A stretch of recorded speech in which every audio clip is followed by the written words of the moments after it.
এদিকে online trading এর নামে প্রতারণায় অভিযুক্ত মোহাম্মদ শাকির এবং ইফজালের বিরুদ্ধে লুকআউট নোটিশ জারি করেছে করিমগঞ্জ পুলিশ। অনলাইন ট্রেডিং এর নামে বিশাল মাপের প্রতারণার পর করিমগঞ্জের এই দুই জোচ্চোর পলাতক তারা যাতে বিদেশে পালাতে না পারে সেজন্য পুলিশ লুকআউট নোটিশ জারি করেছে।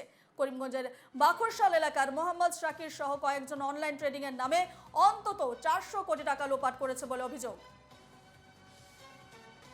এ নিয়ে আমরা বিস্তারিত জানবো, সরাসরি রয়েছে আমাদের প্রতিনিধি মিষ্টু দত্ত। মিষ্টু, আমরা গতকাল যে খবর সামনে এনেছি মোহাম্মদ শাকিরের নাম উঠে আসছে এই অনলাইন ট্রেডিং এবং রাজ্য জুড়ে যে ট্রেন্ডিং চলছে অনলাইন ট্রেডিং, সেক্ষেত্রে আরও একজনের নাম উঠে আসছে ইফজাল, অর্থাৎ ইফজালের সঙ্গে মোহাম্মদ শাকিরের নামেও লুকআউট নোটিশ জারি করা আছে। তোমার কাছ থেকে জানতে চাইবো, এই ইফজালের সঙ্গে মোহাম্মদ শাকির কতদিন ধরে এই অনলাইন ট্রেডিং এর চক্র চালিয়ে আসছে এবং আরও কারা কারা জড়িত এই চক্রের সঙ্গে?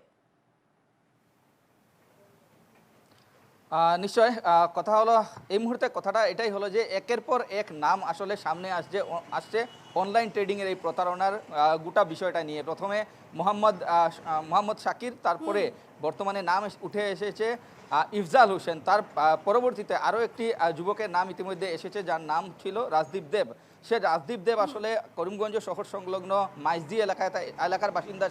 সেও কিন্তু এক বিলাসবহুল জীবন অতিবাহিত করেছিল, এমনকি তার ঘরে সে সেট আপ বসিয়েছিল যে কীভাবে অনলাইন ট্রেডিংয়ের যে সিস্টেম বা একটি কার্যালয় সে নির্মাণ করেছিল। অপরদিকে যেহেতু মোহাম্মদ শাকির এবং ইফজাল হোসেন এই দুজনের ব্যাপারে বা এই দুজনের বিষয় নিয়ে পুলিশ ইতিমধ্যে তাদেরকে এসকন্ডার ঘোষণা করেছে এবং গত রাতেও কিন্তু মোহাম্মদ শাকির এবং ইফজাল হোসেনের বাসগৃহে পুলিশি অভিযান চলেছিল। কিন্তু পুলিশি অভিযান চললেও তাদের ঘর থেকে কোনো ধরনের নথিপত্র পুলিশ উদ্ধার করতে সক্ষম হয়নি। কেননা তার একমাত্র কারণ হলো, গতকালকে থেকেই আমরা বলে আসছিলাম যে যখনই গুয়াহাটি এবং উজান অসমে অনলাইন ট্রেডিংয়ের বিষয় নিয়ে পুলিশ সক্রিয় হয়েছিল, তখনই কিন্তু তারা খুব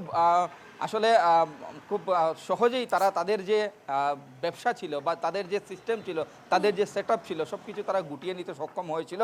যার দরুন পুলিশ অভিযান চালালেও তাদের বাসগৃহ বলেন বা অন্যান্য জায়গা থেকে তাদের কোনো ক্লু পুলিশ এখনও পর্যন্ত হাসিল করতে সক্ষম হয়নি। অপরদিকে পুলিশ ইতিমধ্যে তাদের এই দুজনের বিষয়ে, বিশেষ করে এই দুজনের বিষয়ে লুকআউট নোটিশ জারি করেছে। কেননা তারা যেহেতু বর্তমানে পলাতক রয়েছে, পুলিশও সে কথা স্বীকার করেছে যে এই দুইজন পলাতক অবস্থায় রয়েছে, অর্থাৎ তারা যাতে রাজ্য বা দেশ ছেড়ে অন্য কোথাও পালিয়ে যেতে না পারে তার জন্য লুকআউট নোটিশ করিমগঞ্জ পুলিশ জারি করেছে। আর এই বিষয়টাকে কেন্দ্র করে আসলে যথেষ্ট বলতে হবে যে রাজনৈতিক যে সম্পর্ক, সেই রাজনৈতিক সম্পর্কগুলো উঠে আসছে। বিশেষ করে যদি মোহাম্মদ শাকিরের কথা বলি, তবে বিগত লোকসভা নির্বাচনে মোহাম্মদ শাকির কংগ্রেসের যেসব বিভিন্ন র্যালি ছিল, সেই র্যালিতে তার প্রায় 70-80 লাখ টাকা মূল্যের জিপ রুবিকন বাহন, সেই বাহন দেখা গিয়েছিল। সে বাহনে কংগ্রেসের নেতৃত্ব ছিলেন অর্থাৎ। আর অন্যদিকে মোহাম্মদ আফজলের কথা যদি বলি, তবে মোহাম্মদ আফজলও কিন্তু দীর্ঘদিন থেকে কংগ্রেস দলের সাথে তার যোগসাজশ ছিল। লোকসভা নির্বাচনের পূর্বে হয়তো লোক দেখানো সে AIUDF এর সাথে ভিড়ে ছিল, কিন্তু মোট কথা হচ্ছে এক টাকা নয়, 1-2 লাখ টাকা নয়, 100 কোটি টাকা নয়, বলা হয়েছে যে প্রায় 400 কোটি আন্দাজ করা হয়েছে, অনুমান করা হয়েছে 400 কোটি টাকার বরাক উপত্যকা থেকে অনলাইন ট্রেডিংয়ের নামে প্রতারণা করা হয়েছে। কিন্তু প্রশ্ন এখানেই এসে ঠেকছে যে বা যারা অনলাইন ট্রেডিংয়ের নাম করে বৃহৎ অঙ্কের ধন তারা আত্মসাৎ করতে সক্ষম হয়েছে, তাদের কাছে যারা বিনিয়োগ করেছিল তারা কারা? নিশ্চয়ই তারা কোনো সাধারণ লোক নয় বা পেশায় সাধারণ যারা, তারা নয়। তোমাকে জিজ্ঞেস করেছিলাম যে বিনিয়োগকারীরা কোনো ধরনের মন্তব্য করেছে কি, আজও তোমাকে সেই প্রশ্নই করব। এত সময় চলে গেল এবং লুকআউট নোটিশও তাদের বিরুদ্ধে জারি করা হয়েছে, সেক্ষেত্রে যারা বিনিয়োগকারী, কোনো বিনিয়োগকারী কি কোনো ধরনের মন্তব্য করেছে? পুলিশ কি জানাচ্ছে? দেখো, যারা বিনিয়োগকারীরা রয়েছে তারা কিন্তু কোনো অবস্থায় সামনে আসছে না, কারণ তারা 1-2 টাকা নয়, মোটা অঙ্কের টাকা তারা অধিক মুনাফার স্বার্থে তারা কিন্তু অনলাইন ট্রেডিংয়ের নামে তারা লাগিয়েছিল। এই যেসব যারা বর্তমানে পলাতক অবস্থায় রয়েছে তাদের হাতে তারা বৃহৎ অঙ্কের ধন দিয়েছিল, যার বিনিময়ে খুব অল্প সময়ের মধ্যে তারা বৃহৎ রিটার্ন দিবে, তেমনটাই কিন্তু আসলে তারা প্রতিশ্রুতিবদ্ধ ছিল। কিন্তু দেখা গেল যে সে সব কিছুই ছিল ভুয়া এক প্রকার।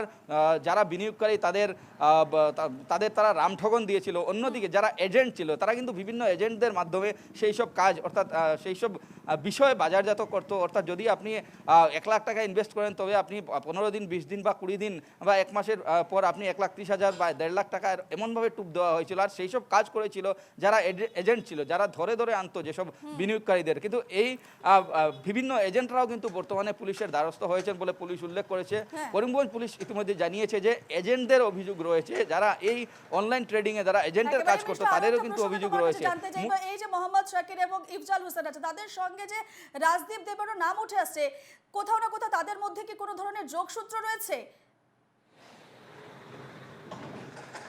নিশ্চয়, দেখো হয়তো থাকতে পারে। আমি যোগসূত্রর বিষয়টা শুধু ধারণাই করা হচ্ছে, কেননা অনলাইন ট্রেডিংয়ের যে এক বৃহৎ জাল গোটা অসম জুড়ে বৃহৎ জাল চাপানো হয়েছে, বৃহৎ জাল তারা রচনা করেছিল, সেই ক্ষেত্রে হয়তো কারোর সাথে একজনের সাথে অন্যজনের হয়তো লিঙ্ক রয়েছে বা থাকতেও পারে। কেননা হয়তো এই যে সমগ্র বিষয়টা এরকমও হতে পারে, হয়তো বৃহৎ কোনো এক কিং পিন আছে যার অধীনে বাকি অন্যরা কাজ করতো, তেমনটাও হতে পারে। হয়তো পরবর্তী সময়ে পুলিশ অর্থাৎ এই যেভাবে অনলাইন খুব ট্রেডিং এর জাল একেবারে গোটা খুব, রাজ্যে ছেয়ে অভিযান গেছে, চালাচ্ছে, সেই বিস্তার অভিযানে হয়েছে এবং যে মাকড়সার জালের মতন ছড়িয়ে পড়েছে। সেক্ষেত্রে পুলিশের তৎপরতা আমরা দেখতে পাচ্ছি এবং আগামী সময়েও আমাদের এই খবরে নজর থাকবে, আপডেটের দিকে নজর থাকবে। আপাতত তোমাকে ধন্যবাদ জানাচ্ছি।